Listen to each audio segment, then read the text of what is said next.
Man, talk about eating a chick out.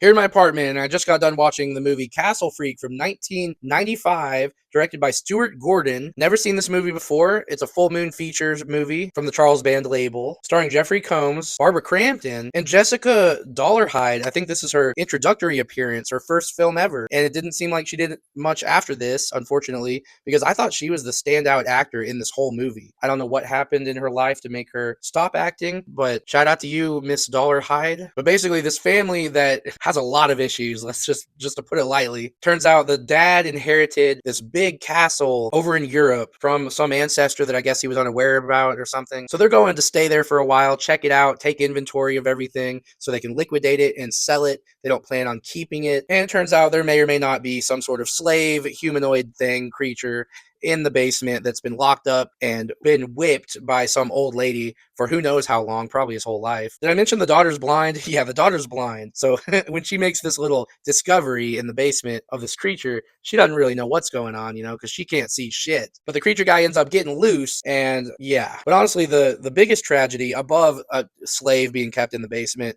and being tortured for his whole life is really the tragedy of the family, because the dad apparently a few years ago, or I don't know how long ago, was drinking and driving with his two kids, the daughter and a son. When he drove off the road, hit a tree, and the kid died. The son died, and the daughter was left blind. She got some glass in her eye, and he's just kind of a shitty person. And his wife also thinks that he's a shitty person, but the daughter, bless her damn heart, just wants to be a part of a happy family. And really, none of that has anything to do with the castle freak guy in the basement. But the dad's not getting any pussy from the wife because they're technically, I guess, separated at this point because the wife hates him and doesn't forgive him for everything that he put the family through after killing their damn son. So it's kind of understandable. I don't know how he's not in jail for that, but he wants some pussy. So he goes out and he gets himself some pussy, and he brings that bitch back to the castle, and they start fucking in the little wine cellar. So he comes all over the place. He leaves, and then the castle freak guy who was watching them the whole time, he comes in for seconds. And when I say he ate her out to completion, I mean he literally ate her out to completion. If you've seen the movie, you know what I'm talking about. Man, he snatched that pussy up. Anyway, she dead, and then it gets pinned on the husband, and then